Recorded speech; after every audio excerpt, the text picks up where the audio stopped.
శ్రీ గురుభ్యో నమః శ్రీమాత్రే నమః మా భక్తి టీవీని ప్రోత్సహిస్తున్నటువంటి మా ప్రేక్షకులందరికీ ధన్యవాదాలు తెలియజేస్తూ ఈ వారం రాశి ఫలితాలు చెప్పుకుందాము.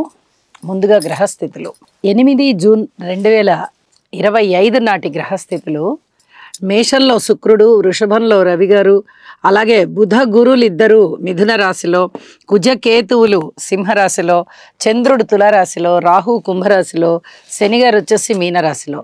వారాంతం అయినటువంటి 14 జూన్ వచ్చేటప్పటికి చంద్రుని యొక్క స్థితి మాత్రమే మారి ఉన్నది. ఇది గ్రహస్థితులలోని మార్పు. ఇక గ్రహ సమ్మేళనాల విషయానికి వస్తే బుధ గురుల కలయిక చాలా మంచిది. అద్భుతమైన తెలివితేటలు, అలాగే గణితము, వేద విద్యలు, వ్యాపారము, అలాగే వ్యవహారము, ఇట్లాంటివన్నింటిలో కూడా చాలా చాలా మేధావిత్వం కనిపిస్తూ ఉంటుంది. చాలా తెలివిగా ఆలోచించడము, ఒక పట్టుదలగా చేయడము, ఒక ప్రశంసనీయంగా ప్రవర్తించడము, ఇలాంటి లక్షణాలు కనిపిస్తూ ఉంటాయి. అలాగే కుజకేతువుల కలయిక ఆధ్యాత్మిక పరమైనటువంటి ఉన్నతిని సూచిస్తుంది. అంటే గురువుగారు ఎంత ఆధ్యాత్మికత్వాన్ని ఇస్తారో ఇంచుమించుగా అంత ఆధ్యాత్మికత్వాన్ని ఇచ్చేటటువంటి గ్రహాల కలయిక ఏదైనా ఉందా అంటే కుజకేతువుల కలయిక. అయితే శనిగారి దృష్టి రవి మీద పడుతూ ఉంది. ఇది కొంచెం ఆరోగ్యానికి సంబంధించి ఇబ్బంది పెట్టేటటువంటి వ్యవహారంగా ఉంటుంది. ఇక దృష్టుల విషయానికి వస్తే గురువుగారి యొక్క దృష్టి చంద్రుడి మీద ఉంది. ఇది అన్ని విధాలా మానసికంగా బలోపేతం చేస్తుంది. అలాగే కుజుని యొక్క సప్తమ దృష్టి రాహు మీద ఉన్నది. ఇది కొంచెం సర్పదోషాన్ని సూచిస్తూ ఉంటుంది. అలాగే కుజుని యొక్క 8వ దృష్టి శనిగారి మీద ఉన్నది. ఇది కూడా ఏదైనా యాక్సిడెంట్స్ని సూచిస్తూ ఉండడము, సంతాన పరంగా చిన్నపాటి ఇబ్బందుల్ని సూచిస్తూ ఉంటుంది, అనారోగ్యాన్ని సూచిస్తూ ఉంటుంది. ఎముకలకి సంబంధించి, స్త్రీల గర్భానికి సంబంధించి కొన్ని ఇబ్బందులు, అంటే కడుపు నొప్పి రావడం లాంటివి, ఏదైనా పీరియడ్స్ స్త్రీలకి వచ్చేటటువంటి ప్రకృతి సహజమైనటువంటి క్రియ అలాంటివి కాస్త ఆలస్యం అవ్వడం లేదా తొందరగా వచ్చేసేయడం, ఆ ఋతుచక్రం అనే దానిలో కాస్త అపసవ్యత కనిపిస్తూ ఉంటుంది. ఇలాంటి ఇబ్బందులు ఉండడానికి అవకాశం ఉంది. అలాగే దేశకాలమాన పరిస్థితులకి కూడా కొన్ని ఇబ్బందులు కనిపిస్తూ ఉంటాయి. వీటన్నిటికీ కూడా పరిహారాలు చేసుకోవాల్సి ఉంటుంది. ఈ పరిహారాలు ఏవి చేసుకోవాలి అంటే తప్పనిసరిగా కుజ రాహు శని గ్రహాలకి స్తోత్ర పారాయణాలు చేసుకోవాలి. కొన్ని కందులు, కొన్ని మినుములు, కొన్ని నల్ల నువ్వులు దానం ఇవ్వడం చాలా మంచిది. ఇది రాశితో సంబంధం లేకుండా ప్రతి వారు కూడా ఆచరించవచ్చు. ఇది చెప్పదగ్గ సూచనగా తెలియజేస్తూ ఇక రాసుల్లోకి వెళ్దాం. వృశ్చిక రాశి వారికి ఈ వారం రోజుల కాలాన్ని పరిశీలన చేయగా గ్రహస్థితుల యొక్క అనుకూల్యత ఎలా ఉంది అనుకునే దానికన్నా పరిహారాలు ఏమి చేసుకోవాలి అనుకునే దానికి ఎక్కువ ప్రాధాన్యతనివ్వాలి. గ్రహస్థితుల అనుకూలత లేదు. అర్ధాష్టమంలో రాహుగారి సంచారము, పరిహారం చేసుకోవాలి. దుర్గా పూజ. పంచమ స్థానంలో శనిగారి యొక్క స్థితి, ఖచ్చితంగా శివారాధన. అలాగే అష్టమ స్థానంలో గురువు గారి యొక్క స్థితి. అప్ అండ్ డౌన్స్ ఉంటాయి.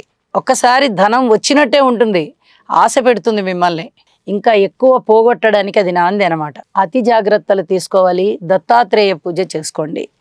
ఇక కేతువు గారి స్థితి దశమ స్థానంలో. అంత ఇబ్బందికరమైనటువంటి పరిస్థితి కాకపోయినా ఇప్పుడు ఏ గ్రహాల యొక్క బలము కూడా లేనప్పుడు ఒక్క కేతువు యొక్క బలమే చాలా చాలా బాగుంటుంది అని చెప్పడానికి రాదు.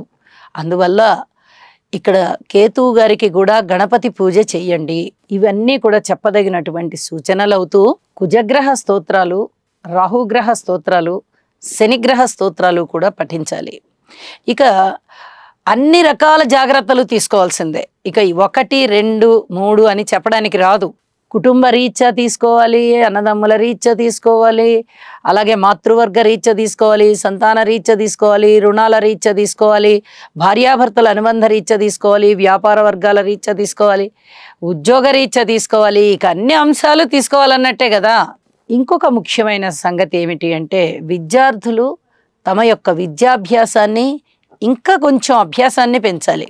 ఏ విద్యార్థులైనా అది ప్రాథమిక విద్య చదవనివ్వండి, ఉన్నత విద్య చదవనివ్వండి, ఇది చెప్పదగినటువంటి సూచన.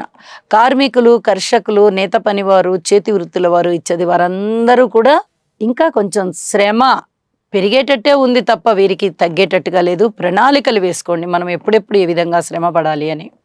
స్త్రీల విషయంలో దుర్గా పూజ తప్పనిసరిగా చేయండి, దుర్గా నామాలు తప్పనిసరిగా చేయండి. ఇక రాజకీయ నాయకుల విషయంలో కొంచెం అనుకూలత కనిపిస్తూ ఉంటుంది, కానీ ఇక్కడ శనిగారి దృష్టి పడుతూ ఉన్న కారణం చేత రవి గారి మీద రాజకీయ నాయకులకి కూడా ఇబ్బందులు కనిపిస్తున్నాయి. జాగ్రత్తలే, పరిస్థితులు బాలేదు. ఇక వ్యాపారస్తుల విషయంలో అయినట్టయితే అధిక జాగ్రత్తలే ఉన్నాయి. భూమిని నమ్మి వ్యవసాయం చేసేటటువంటి వ్యవసాయదారుల విషయంలో తప్పనిసరిగా వీరు ముడుపు కట్టుకోవాలి. భూమాతని నమ్మాము, ప్రకృతిని నమ్మాము, మాకు అన్యాయం జరగకూడదు, ఖచ్చితంగా పంటలు బాగా పండాలి అని చెప్పి వీరు ఏ ఇలవేల్పునైతే నమ్ముతూ ఉంటారో ఆ దేవుడికి లేదా దేవతకి ముడుపు కట్టుకొని వ్యవసాయ పనులు ప్రారంభించుకోవడం చాలా చాలా మంచిది. అలాగే గ్రామ దేవతకి కూడా పూజ చేసి స్మరించుకొని వ్యవసాయ పనిముట్లన్నిటినీ కూడా ఒకసారి తలుచుకొని వ్యవసాయానికి పనులు ప్రారంభించవలసిందిగా మరీ సూచన చేస్తూ ఉన్నాను. ఇక వారాంతంలోకి వెళ్ళేటప్పటికీ తృతీయ స్థానంలోకి చంద్రుడు వచ్చారు వృశ్చిక రాశి వారికి. ఇది ఒక్కటి కొంచెం ఆనందించదగ్గ విషయం. కొద్దిగా వీరికి మానసికమైనటువంటి ధైర్యం వస్తుంది. ఇది యోగా చేయండి, మరింతగా ప్రబలుతుంది. ఇది చెప్పదగినటువంటి సూచనగా తెలియజేస్తున్నాను. ఇప్పుడు చెప్పుకున్నటువంటి పరిహారాలన్నీ చేసుకోండి, సంతృప్తికరంగా ఉంటారు. శుభం. శని గ్రహం యొక్క అనుకూలత కొరకు నీలాంజన సమాభాసం రవిపుత్రం యమాగ్రజం ఛాయామార్తాండ సంభూతం తం నమామి శనైశ్చరం. ఓం క్రాం క్రీం క్రౌం సహ శనయే నమః. రాహుగ్రహం యొక్క అనుకూలత కొరకు అర్ధకాయం మహావీరం చంద్రాదిత్య విమర్దనం సింహికా గర్భసంభూతం తం రాహుం ప్రణమామ్యహం. ఓం భ్రాం భ్రీం భ్రౌం సహ రాహవే నమః.